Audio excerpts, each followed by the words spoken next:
Hey, I'm Harmony. I'm a watercolor artist, and you can't hear me. Yes, you can. Okay, I'm unmuted. So, I want to welcome you to the very first episode of Harmony and Friends, casual conversations about art and business. This is the very first iteration. So, thank you so much if you have joined us live. We really appreciate it. I'm going to tell you a tiny bit about the idea, the concept, the topic of the week, and we're also going to have the artists of the week introduce themselves. But while we do that, I would love it if you can answer, as the audience, a question in the comments as well. So please tell us where you're from, where you're watching from, and whether you already have a newsletter and you're just trying to beef it up, or if you have not yet started and are really interested in learning how to do it for the first time. So I want to tell you a tiny bit about the concept. For the last few years, I have found it so helpful to basically just be able to chat with other artists. I've learned so much. I've gained such a sense of community, made great friendships. And I always thought it's such a shame that this amazing information is stuck in DMs or emails or conversations over coffee at a conference. And wouldn't it be great if we can share this, not as a step-by-step tutorial of I'm an expert at everything, but hey, this is how I do it. How do you do it? And just gain a few ideas. So I really hope that you enjoy this concept, and I really hope that you take that same attitude to the comments and help each other. If we display a question on the screen, feel free to answer it from your perspective as an artist. And maybe that way you can connect with others. If they have questions, help them out. And if you also have questions for the artist today, please do put them in the comments, but know that we might not be able to get to them. We'll try to cover one or two at the very end if we still have time. So, alrighty, let's move on to step 2. I'm really sorry, this is my first time, so I have literal, cheat sheets of how this is gonna go. Bear with me. I'm going to bring on the artists onto the screen now, and we're going to start with their introductions. So, hello, everyone. Thank you for joining today. So exciting to have you, and really thank you from the bottom of my heart for joining me in this first iteration. I know it's a big ask, so thank you so much. Alrighty, we are going to start with introductions. You have a few minutes if you'd like to fill them to just tell the audience about yourself, your art business, anything that you would like us to know. So I'm going to kick it off. Rebecca, would you be willing to tell us a little bit? Sure. Thank you for having me. It's nice to meet you guys. You guys are all in Europe, I believe. So this is still my morning. My name is Rebecca Woolbright. I run a brand called Rebecca Jane Woolbright, and I started by manufacturing washi tape about 6 years ago. And that slowly evolved into a wholesale business that I still run today, and I sell direct to customer online. And it's been a slow growth. So I love talking about a newsletter because my newsletter has changed everything. When I send a newsletter, people are very responsive, which is lovely. I'm also a mom to 2 little kids that you might hear in the background. And I also started educating people on how to manufacture overseas this year, because that was a big question that kept coming in to my DMs on Instagram. And so I thought, well, if everybody's asking this, maybe we can all jump together and start making tea towels. So that's the main focus of the group. It's called Manufacture Awesome. And they're small groups. So it's a very intimate setting of 10 people, and we all go through it together. So everybody orders and then we move on. And that's been amazing, and a totally different way to have to grow my newsletter, because everything was very product based and now it's education based as well. I also license my artwork, and I license it to Fabric and other tea towel companies, and some dresses that are coming soon. And that's a little bit about me. Awesome. Thank you so much for sharing. I'm really excited to hear how you made that switch with newsletters and have a little peek at what they look like. So we'll chat about that soon. Maria, do you want to share a little bit about you? Yeah, hi, I'm Maria. I guess I call myself a watercolor artist and illustrator. I work somewhere in between making children's books and also a lot of licensing. And just right now, I'm about to launch my very first online shop. So I'm going to be putting out prints into the world. And I've been having a lot of requests to actually from people who want to buy my illustrations, and I never had a way to really give them anything printed, in hand. So it's a very big step for me.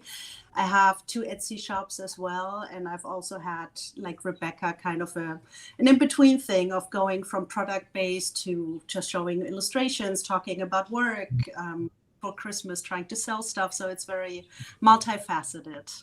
Mhm. Yeah. All right. Thank you, Maria.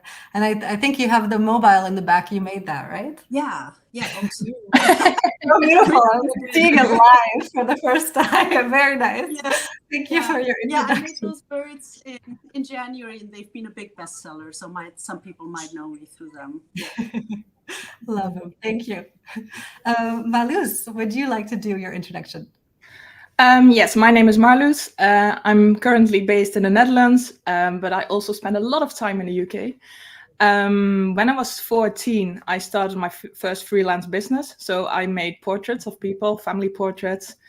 And then I switched to graphic design and web design. And then I went to art school. And after art school, I went into the marketing and design business. So I became an art director and I was full on marketing. That's hence my love for newsletters.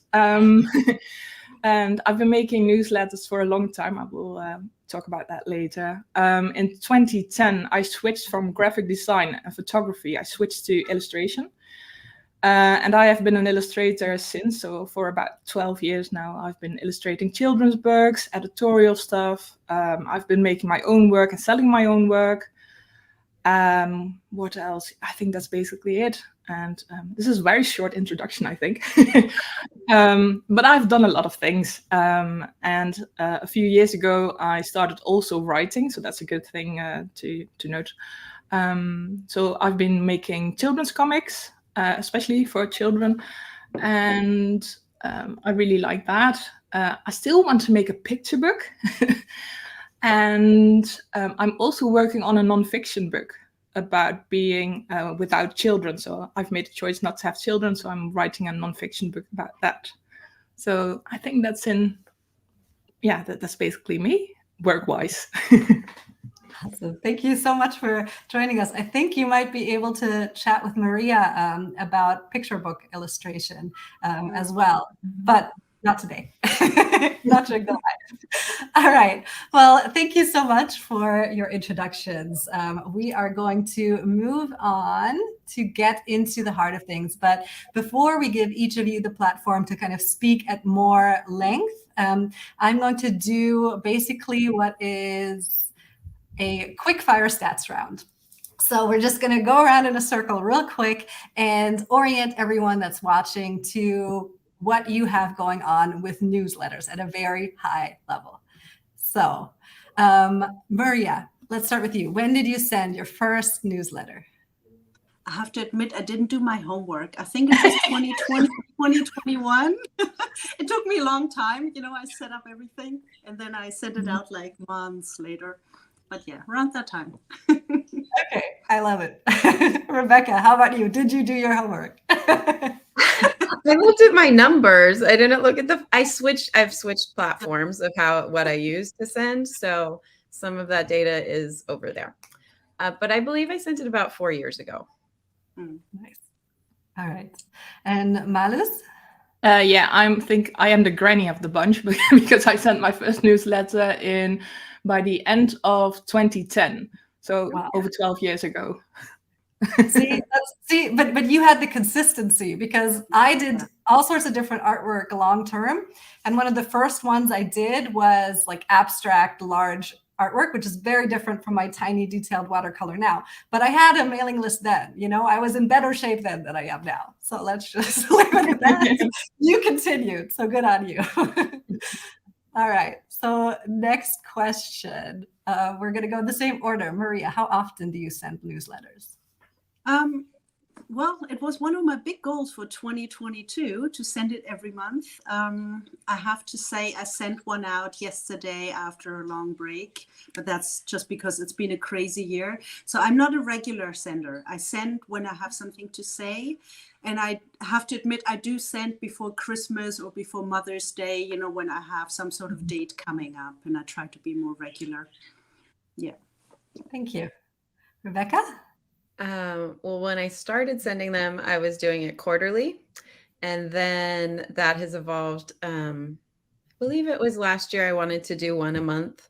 And then this year I wanted to have a touch point that was more just an offering and not asking anything and not really sharing a lot. And so I do free downloads at the first of the month. And then I do a more detailed, just like what's happening in my life and my business in the middle of the month. And then in January, I started doing wholesale emails as well. So I do an email at the first of the month and the 15th for wholesale. And then, so it's 4 total, but they're all very different things. Yeah, different target audiences too. Very cool. Awesome. Marlus? Yeah, I used to have the same tactics as Maria. So I used to send them whenever I felt like it. And in 2020, I started sending them every month. So I tried to do it somewhere in the first week of every month. And then I have an extra edition when I have art for sale or prints for sale. Very cool. All right. Now, a touchy question. Thanks for being willing to answer it. How many subscribers does your newsletter have? And mine has 0, so don't feel bad if you don't have huge numbers. Maria? I'm good. 350. Awesome. I'm at 1,100. Nice. Marlus? I'm at 7,500 at the moment. Awesome. All right. Thank you. So I think there's always room for growth. And I'm actually really excited to start this back up. I think, unfortunately, right now, I'm kind of the target audience. Like probably a lot of people watching also are like, oh, I should really do that. And then every month goes by and you still haven't prioritized it. So thank you so much. I think you are great examples for sending them regularly or not. Like you're doing it, and that's a lot further than a lot of other people have gotten. All right. So we're going to do a few quick technical questions. Let's go in the reverse order this time. Which tools do you use, Marlus? So I once started coding it myself. Oh, that was a thing that you had to code it yourself back in the day. And then I switched to MailChimp, and I switched to Flowdesk in 2020 because I wanted to grow my list, and MailChimp is very expensive. So I switched to Flowdesk. Okay, thank you. I didn't start with coding my own emails, but I did start with MailChimp. And then I also wanted to create more workflows, and I found it really clunky in MailChimp. So I also switched to Flowdesk in 2020. Nice. See, found MailChimp clunky. That's why I started. And I'm on Squarespace with my website, so I use the Squarespace stuff. It's kind of expensive, I think, but it's easy. It's drag and drop, and that's all I need. Okay, nice. I know probably you guys can't answer it, and I didn't ask you to prep in any way for this. So this is basically for the audience. If anyone has any input into Substack, I think that would be really interesting to mention as well. Just because when I was chatting about, potentially joining this chat, a lot of people mentioned that some artists were, quite regularly and quite happily moving to Substack. I have no experience with it, but maybe someone in the audience does.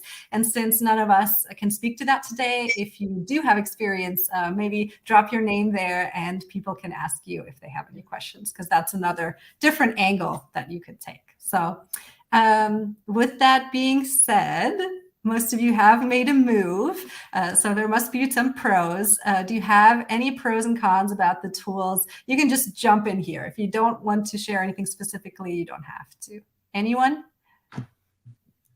Go ahead. So I use Flowdesk now, and I used to use MailChimp. And what I don't really like about Flowdesk is that it has some functionalities that are really typical for newsletters that Flowdesk doesn't have. For example, in Flowdesk, you can't view a newsletter in browser. I think. I haven't found it. I have suggested it to Flowdesk.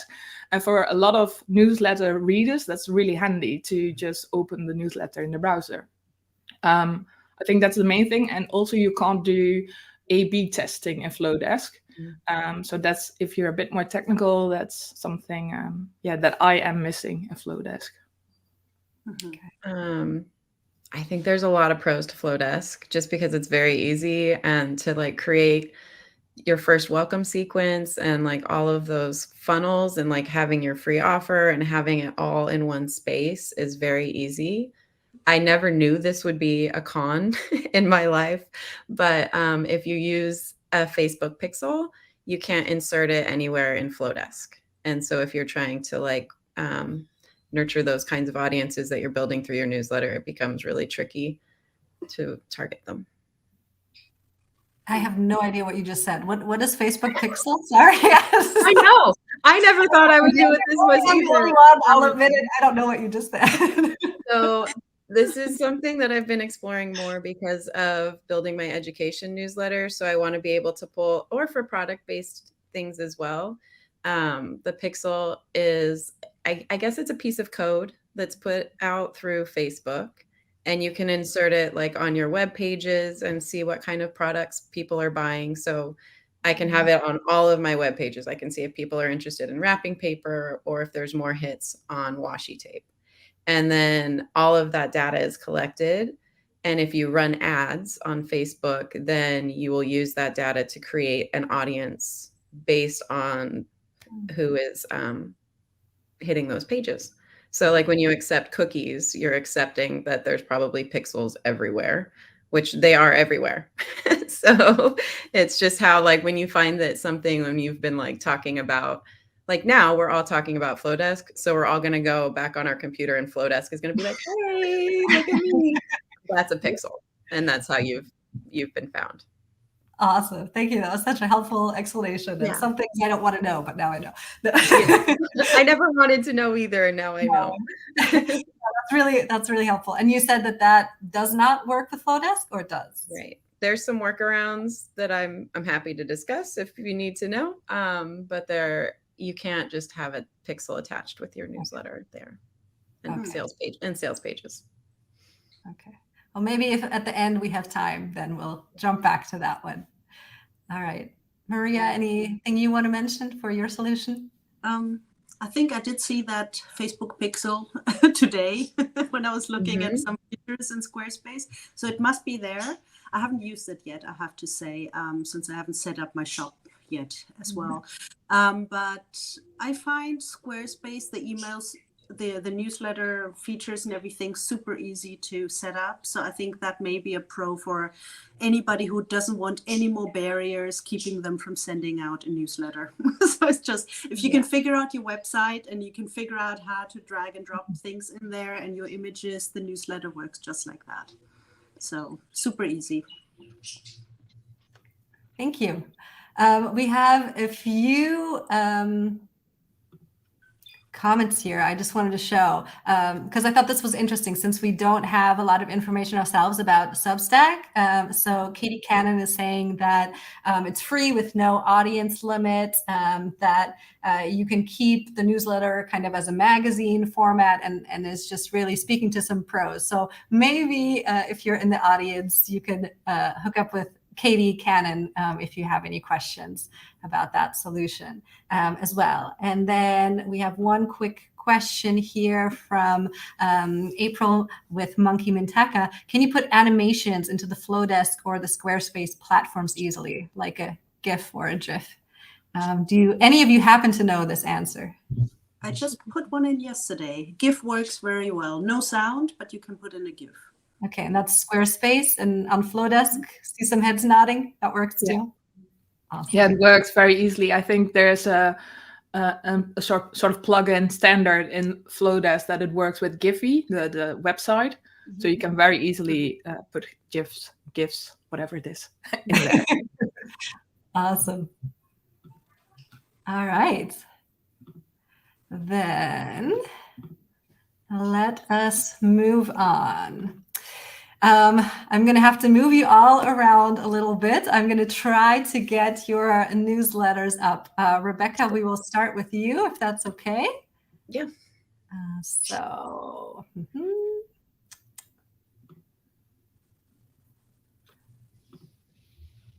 One second here. Lots of different little clicks, but I'm almost there. Okay. Gosh, the anticipation, and it's all for my newsletter. All right, let me scroll up here. Sorry. Mhm. All right, almost there, almost there. All righty. I will give you a few minutes to just chat through it if you like, and then we do have some guiding questions that I can ask later. Just let me know whenever to scroll or what you'd like to show. Okay. So this was my most recent letter that I sent out in the middle of November. And generally with that newsletter, I am giving shop updates and just giving a little bit more of what's happening. So as you scroll, I wanted to have all of the important dates for this crazy shopping weekend in one place so that they could just star the email or have it easy access to what's going to be on sale each day this weekend through Monday. And then as you scroll, you can see some of the products. So I usually try to include a product photo. I don't ever really put a photo of myself. So that's kind of a random email that I have that at the front. But I always have links going back to my shop as well. And then for the middle of the month, I always include an artist that I just ask them to give me a bio and just trying to like create more community. And this month was Ricky, who's one of my, I've just known her for a long time. She creates beautiful photography, and she had also gone through Manufacture Awesome. So she has her beautiful tea towels. And so I just love creating more community that way. And then as you scroll, I think I also highlighted some people that said they wanted to be included in this email that had gone through Manufacture Awesome and were also like starting new shops. And so just, again, trying to help build everybody else at the same time. And then at the bottom of my email, I include links that are always available for a discount on websites that I partner with and or licensed with. And so then they're all in a handy place and you could just search my email and they would pop up. Awesome. I'm going to scroll back to the top and then I'm going to show a few of the questions and maybe you can answer those. So, oh, I'm sorry, Marlus, you have disappeared behind the question. Who is the core audience for your newsletter? I'm going to hide the question again. So we can well, it's different. So for I have two very different audiences now. There's my product-based business and then my education side. For this email, I did send it to everybody just because it's such a big weekend for me as a wholesale retail business that I might lose some followers because of that. But at the same time, it's just it's a revenue weekend for me. So I'm going to share it. So it's pretty much at this point a 50-50 split. It's so much easier to grow your newsletter for education versus product. And I've just watched that in this 1 year, which is crazy. All right. I think you addressed this next question a little bit. Do you have recurring components, themes in your newsletter? I think you mentioned you always have like a product photo, you always have the codes at the bottom, and once a month you have another artist. Is there anything else, or are those the common themes? Those are the common themes. Yeah. And then at the beginning of the month, I send out like screensaver downloads with a calendar or just a pattern because I primarily create surface patterns. All right.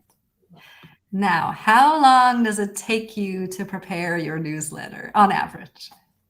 I would say it's probably an hour.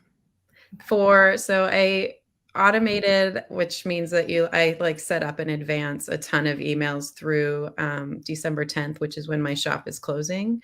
and I batch worked all of those. And that took a couple hours, but it was a really simple email that I'm just highlighting one product and just like pretty much using this picture that's up, and I highlight the product and then have a button, and it's just like, go check out washi tape.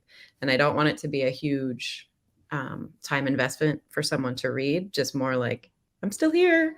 I'm little, here I am. So those went pretty fast. For this email, it was probably an hour, if I'm guessing, just to like compile all Ricky's information and pull everybody's links so that they're directed to the right spot and that everything is working.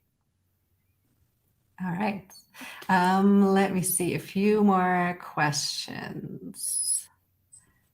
Okay, I think this is a good one. We're not going to be able to get through every single question I ask you to think about, but I think this is a key one. What goals do you have with your newsletter? Like, what is the point of all this? Why do you put in an hour or however much time, right? What are you trying to achieve? And do you think that you do achieve it? Are you having a good experience with the newsletter?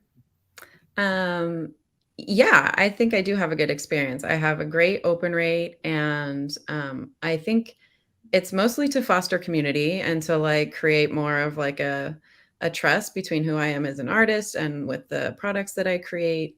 And then it's also to sell products for this time of year, or to share when I'm opening up seats for Manufacture Awesome. And it's just like another touch point, because Instagram, everything is forgotten so quickly, and that's primarily where I am. So this feels like a nice grounding spot to connect with people and let people respond back if they have questions or want to communicate. Is that something that you track in general, like kind of links out of your newsletter to your shop? And is that something you look at, or it's just a feeling of, hey, I think this is helping?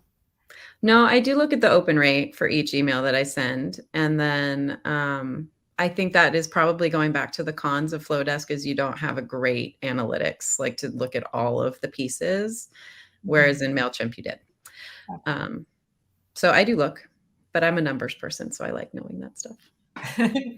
All righty. Okay, one last question for you, Rebecca. Are there any lessons learned or best practices you can share? I'll just scroll send through. it. I think it's getting over that you don't have anything to say, because once I sit down, I realize that there's a ton to say, and it doesn't have to be lengthy. It can just be like, hey, I created this product, and there's so many reasons, like why you create the artwork or what you want to see it on. One of my workflows, like when people sign up for my email, they get like a series of 3 emails, and it goes into like who I am as an artist. And then the next one is like why I create it. And people, I think, really love that, to see like these different reasons and why you do what you do. And so you can even explain that repeatedly every month. And people, I don't want to sound mean, but I feel like we forget really easily what's happening. And so you have to like keep bringing these things up. That's very helpful. It's a good pep talk. Yeah. I think that's what is really showing up. Just keep doing it. And I haven't already said on YouTube or Instagram, but you know, those things, not everyone sees them anyway. So if someone's actively opening an email, they're probably interested. So it's a good pep talk. Thank you. All right, I'm going to stop sharing your newsletter now and rearrange you all a bit here. Marlus, let's continue with you. I'm going to bring up your newsletter next. Just a few seconds.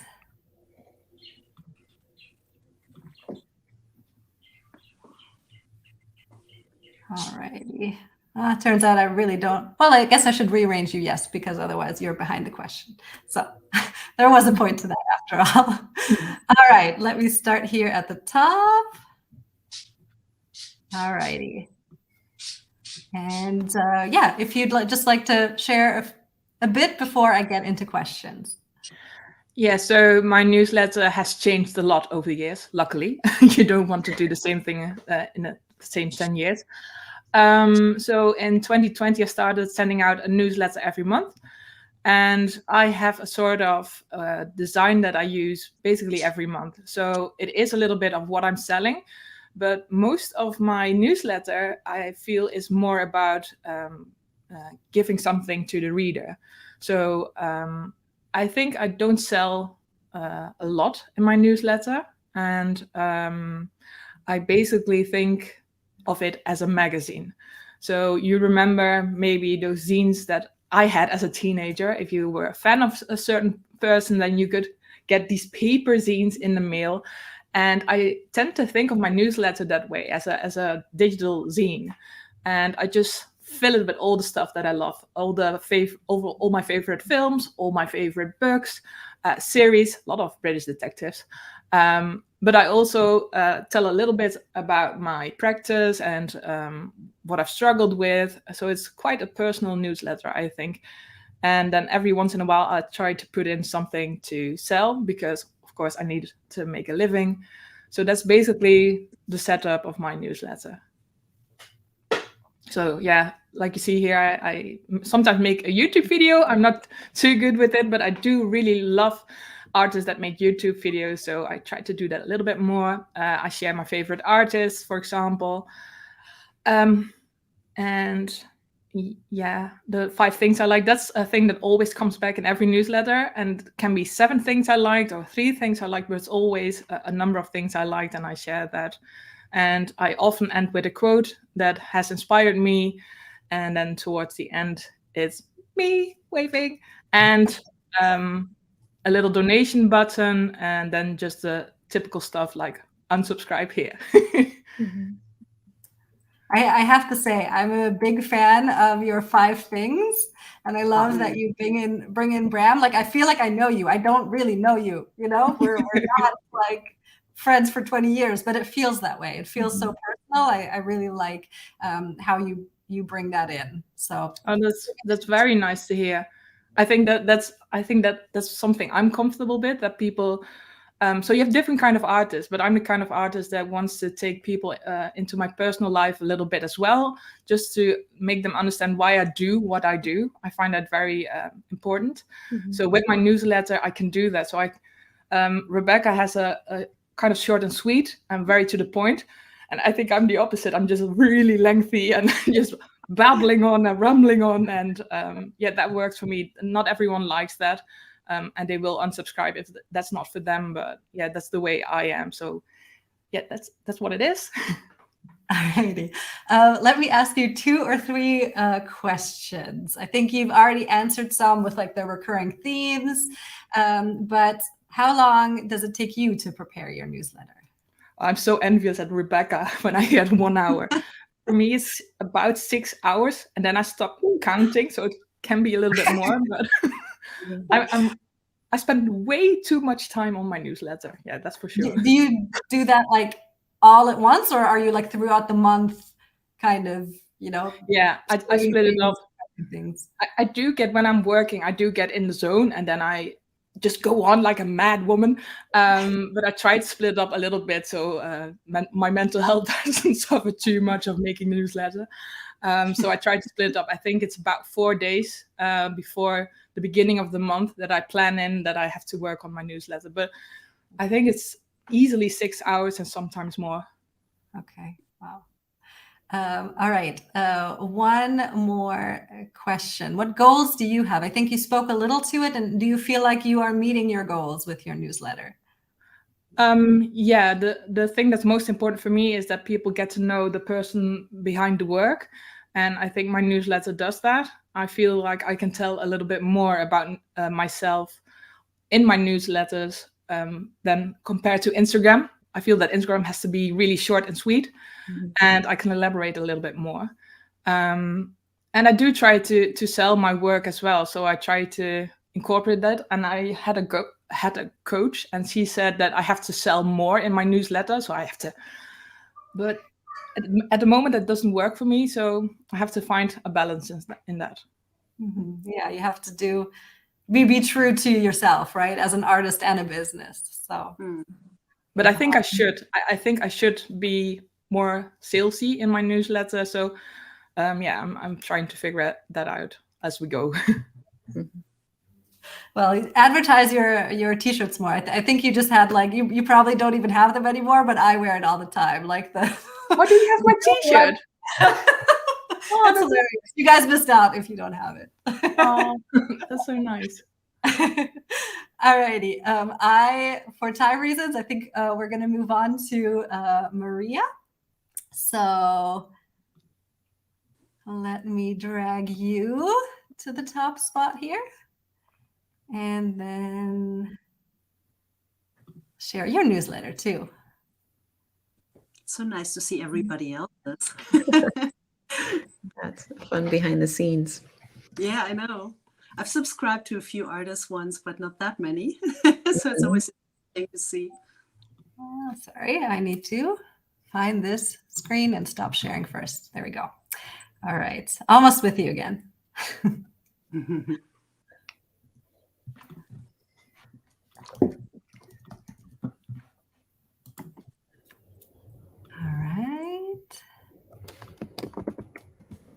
All right, there we go. Take it away. Broken down one. Good. I hope you can see it. It's kind of small. I actually sent you a broken down version of this one because that's the one I sent out yesterday after a long break.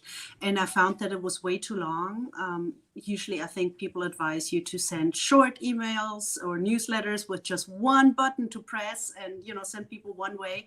And I think I did the exact opposite. But I felt like there was just so much to tell, you know, so I basically have an introduction. I say hello to people.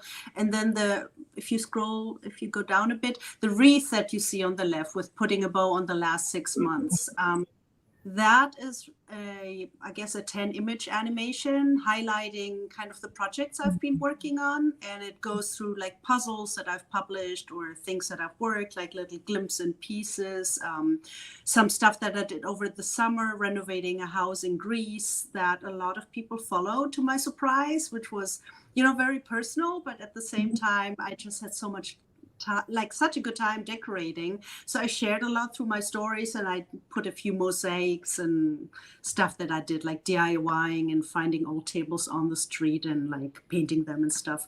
So everything, a little bit of everything is in there. And in the pink box below, I talked about it.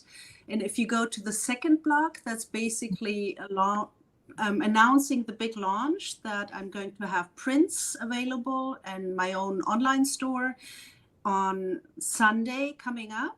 And basically that's like the preview, and I speak a little bit about the amazing quality, because it's really the first time I did fine art prints, and I was like, oh, the quality is so beautiful. So I want everybody to know about it. And I framed a bunch of them, and I basically just arranged them with some like fall foliage around them. So I just wanted to kind of share that with people. That was the big thing. And I'm going to try and just send a few more, well, not a few, but a few more, something before Sunday to just kind of keep people in the loop and reveal a little more.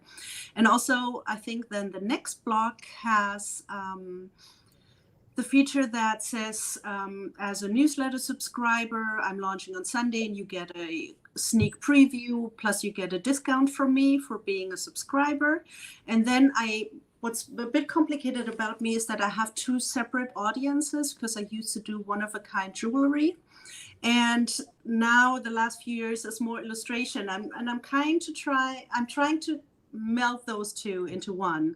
So I have the illustration lady, the earring ladies, and I was like, I cannot just leave without you. So I'm going to have another sale, putting that there too. And as I'm human, it's going to be 1 week later, and I'm just going to do a few really one-of-a-kind pieces that I cannot replicate and put them out on my Etsy shop, and hope it's not confusing to people. So it's basically, that's a whole sales block. And then the last bit is really thanking people for sticking with me and being with me. Also, it was Thanksgiving weekend in the US, and I have a lot of people in America right now. So I was like, grateful for you that you're actually there. It's really nice. And then, you know, that I'm going to be on YouTube today. That's it. That's like, woo, long thing. And yeah. Awesome. Thank you. Thank you so much.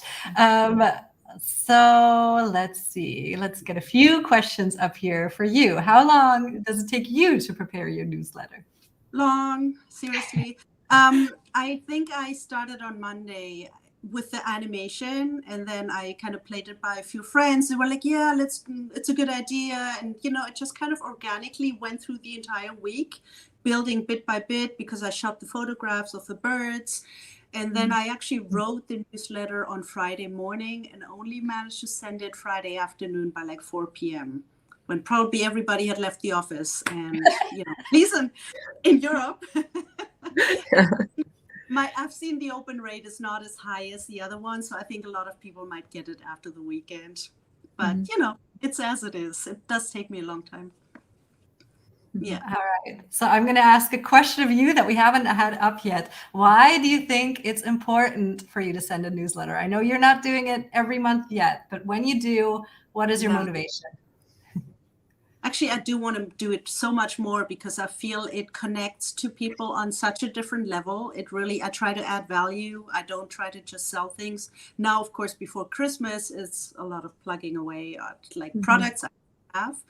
But I like to just share what I do. And like I went into working too much this summer. You know, I kind of went into very honestly talking about not being sustainable about the way I've been working over the past few months. And I have to be a bit careful because I have to look at who my audience is. It's a mixture of people, but I do go a bit into these things and I just try to show them who I am and what motivates me, what drives me, what I make, of course. And also I've had a few friends who've lost their Instagram accounts, which is also my other main thing. So I don't want to be stuck there and, you know, not be able to talk to anybody suddenly. And yeah, I think having a newsletter, you have a different connection with people. And I do see an immediate effect. Like if I send a newsletter that people actually do buy things or people write to me and stuff like that. So it's different from Instagram or Facebook and stuff like that. Yeah. And a little more control, right? That's something that's definitely on my mind. I mean, at least for me, Instagram, like it's so difficult because I have subscribers, but they don't see my things. I mean, the reach is so low, and YouTube is a lot better that way. Sometimes you have a reach, sometimes you don't. Yeah, email, it's up to that person to decide or not whether they want to open it. I mean, they still might not, but you know, they can at least see that it came in. Whereas with Instagram and other platforms, it's like you have luck of the draw. You have absolutely no idea. I also think it's more of a gesture because I mean they said, yes, I do want to get your email. So it's a different thing than putting a quick like onto something and scrolling on forever and ever because you're bored. It's much more of a conscious thing to really open up an email and look at what this is doing. Yeah, it's a different interest level and different commitment. Yeah. Awesome. Yeah. Thank you. I'm going to remove the newsletter here. We are basically at time, and I promised you guys that I would let you go after 45 minutes. So before I do the quick round of thank yous, does anyone have anything else that you want to share? Anything that I didn't ask you that you were hoping to speak to, or any questions for the other artists? I just saw that there was a question about if we offered a freebie or how we get people on our email. Where did I see that? Yes. I totally skipped over that question due to time reasons, but it is a good one. So I would love to know. I offer, I mean, the free downloads for screensavers. And then also there's like art prints floating around out there. And the more that I get involved in building my newsletter, people just tell me to give something that you may want to be paid for. Like, not like it's so good that you feel like you should be paid for it. And that's your freebie. And I've actually, when I apply that idea, I've had the most success in building my email list. That's really something valuable then that you're giving away. That makes sense. Well, an email in a way is valuable too, right? So it is a fair exchange. Marlus, you want to say something? Yeah, I have a weird relationship with the freebie thing because I sign up to a lot of newsletters, and sometimes you sign up for the freebie. I do actually think, and I'm not sure if I'm the only one, but I feel it's better to promise something every month, for example, or to deliver value every month instead of just one time and then just spam them. That's what I experience a lot, that I sign up to someone's newsletter and I'm all excited because the freebie looks amazing. And then it's just advertising.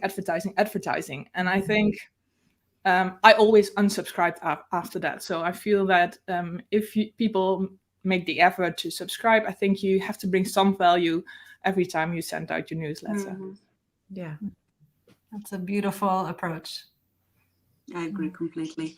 I also would like to say that, like I said before, there are so many rules of how you're supposed to make your newsletter. And I think you can see 3 completely different ways of sending out newsletters. And I'm kind of a rambler like Marlus. And I think you wouldn't find that in any guide or book, but it works.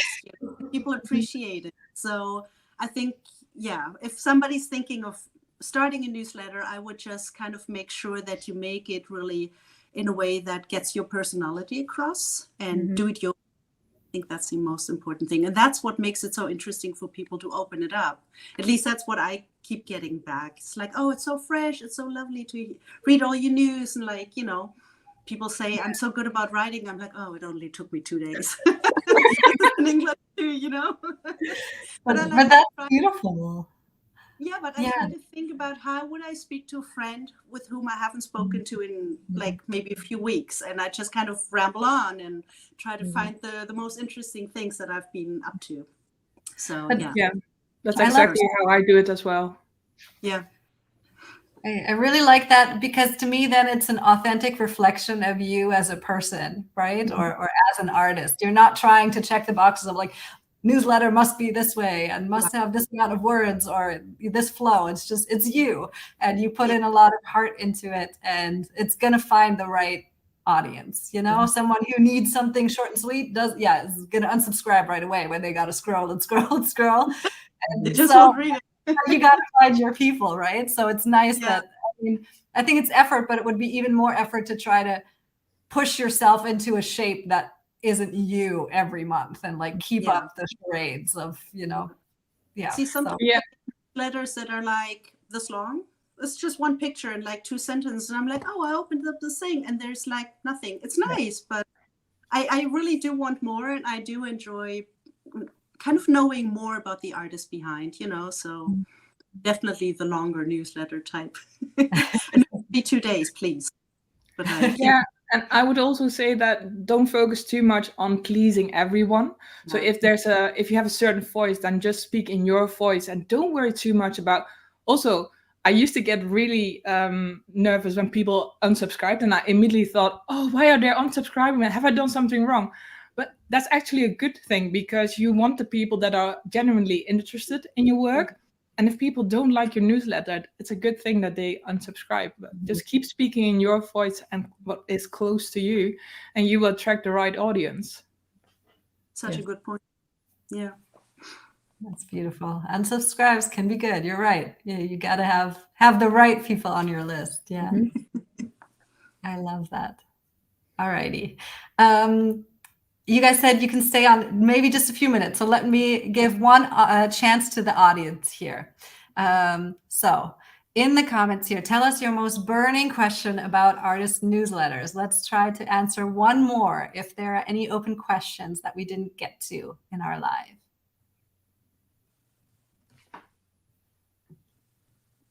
I could also go on just about newsletters in general, because once I'm going. Please go ahead while we're waiting for audience comments. Go ahead. Yeah, I say that I want to say something, but I do. I think, again, I think it's good to have a good balance and tell something personal. And also, I think it's good to have a mixture, basically. So sell something, share something about behind the scenes, for example, because we are all very curious, and then tell something about you personally. I think that's a good basic setup for a newsletter. And there's now a question, so that's good. How do you grow your list? Ooh, that is a tricky one. Who wants to take that one on? Anyone? Any takers? I've been growing my list by, again, offering the downloads, the monthly downloads, so that they do get something monthly delivered, because I do agree that I like to offer something every month instead of that one time. And then I recently just made what's called an opt-in of how you get people on your list, about 5 questions that you could ask manufacturers. And that's been really great, because even if they want to learn with me, then they'll learn more. But otherwise, it's a great takeaway that if you want to dive into manufacturing by yourself, they're good questions to ask. And so that's been a good way to do it for me. That's things I need to do. Well, also on Squarespace, I also use Squarespace, and you can have a pop-up for a discount code in your shop. And I also have that. So if people are buying product, they will sign up for a discount. Yeah, I think there are multiple ways to grow your audience. And I think when you're starting out, it's really good to offer something upon signing up, for example, a freebie. And I think also what really helped me and what made my list, for example, my list at 2020, it was 2,000 subscribers, and it grew massively over the last 2 years. And that's mainly, I believe, because I send it out every month and very consistent, and people are expecting it and sometimes even looking forward to it. So that's very nice. So consistency really helps as well. Mm-hmm. Good to hear. I have found it very good to actually go on Instagram before I send out the newsletter and tell people I will be sending out a newsletter with, something. Once I had a little animation with flowers coming out of an envelope. Yesterday I put it somewhere.